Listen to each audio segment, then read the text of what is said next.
We are proud to declare that after 9 decades of existence, Northwestern University stands stronger than ever before.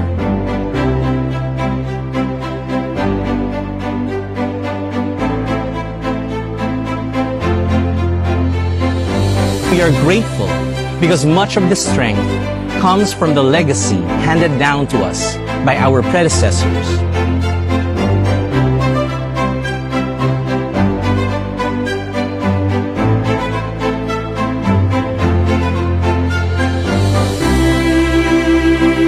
We stand strong today on the shoulders of our founders who put together their meager resources with abounding hope, courage, and competence to establish the first private non-sectarian educational institution in the province of Ilocos Norte.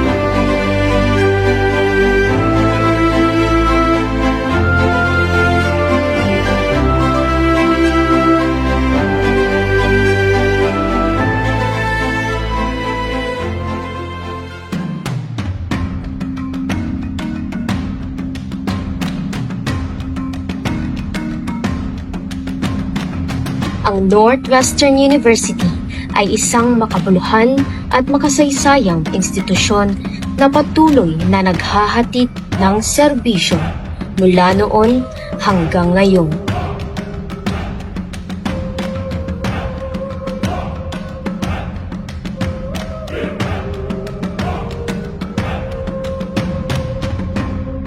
Makalipas ang halos 72 taon, mga kwento ng bawat individual na naging bahagi ng Basic Education Department ng Northwestern University ang pagtanaw at pagsulyap sa kanilang matagumpay na paglalakbay.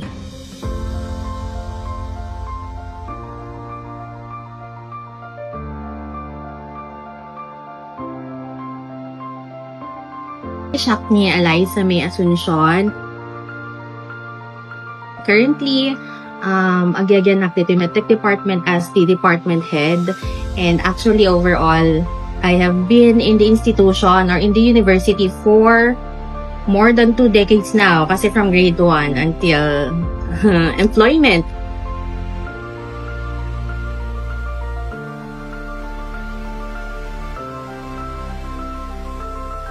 I am Engineer Darren Dale Matias. I am 29 years old, turning 30 this year. I am a licensed electronics engineer and at the same time licensed electronics technician. Formerly, I worked with different companies, but now I have already focused on managing our businesses, especially the restaurant, catering, and other cake shops that we are managing right now. I'm Pedro Angelica Santiago, and I'm a faculty of the College of Business Education. I'm a professor here, and I've been teaching here now for 5 years. I am Precious Camille Bukad, an alumnus of Northwestern University Laboratory High School, also an alumnus of Northwestern University who took up a Bachelor of Science in Accountancy and also law, still in Northwestern University.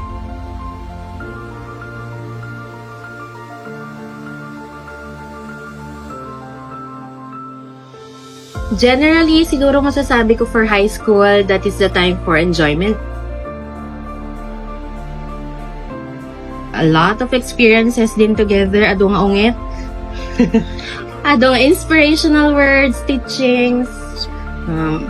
Overall, I could say high school is a really enjoyable phase of my life as a person. I came from a not known family naman, so we are just in the middle class. So sometimes pag nakaka-encounter din kami nung medyo delay na payment for the tuition, but because of that, parang na-inculcate sa mind ko na I have to strive.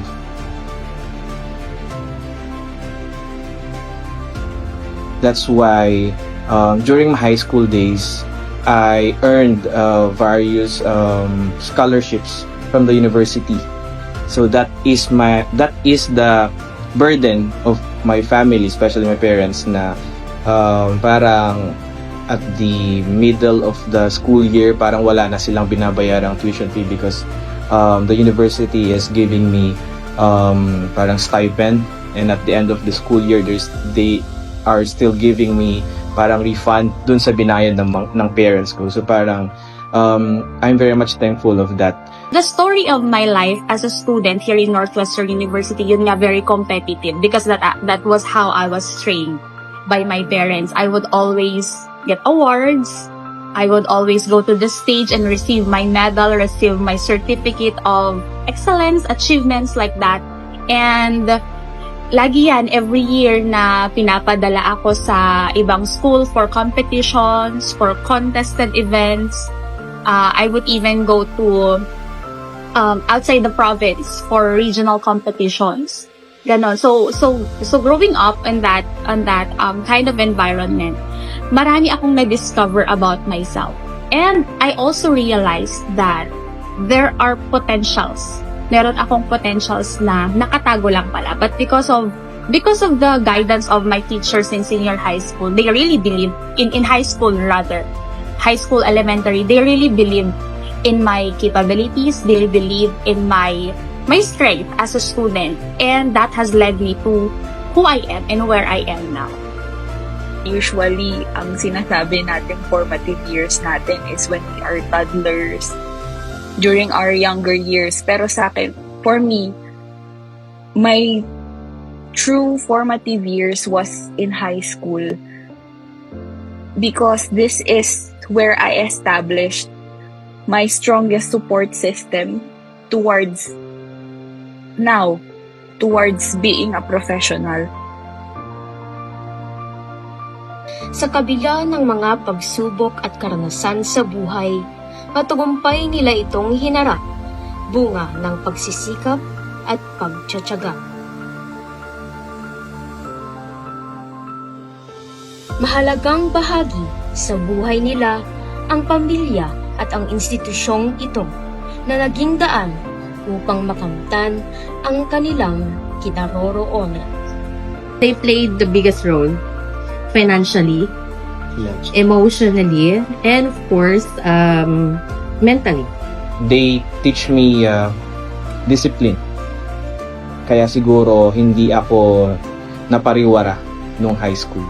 Usually, kapag high school ka, feeling mo, kalaban mo yung parents mo, kalaban mo yung mga teachers mo, but it really pays to listen. Wanted to make a mark. My surname Bukad is not well known in any field. So I promised myself, I promised my family that someday our surname, our family will make a mark.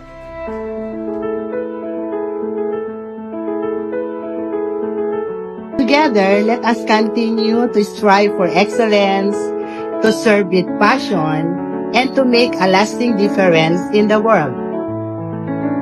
Thank you. Sila yung mga unsung heroes din natin in the institution. NU has been very good to me. They played a very significant part of my journey as a high school student. I'm grateful to them. Kasi until now, many of them have served Northwestern University for many years. Para sa kanila, isang karangalan at pribilehiyo na ang iniaalay nilang serbisyo ay isa sa mga rason kung bakit magpahanggang ngayon nananatili ang Northwestern University bilang isang matatag at matibay sa kabila ng lahat ng mga pagsubok na dala ng panahon. Sa pagdiriwang ng ika-92 taon, patuloy nating alalahanin ang mga alaala kung saan nangibabaw ang diwa ng tagumpay. In unity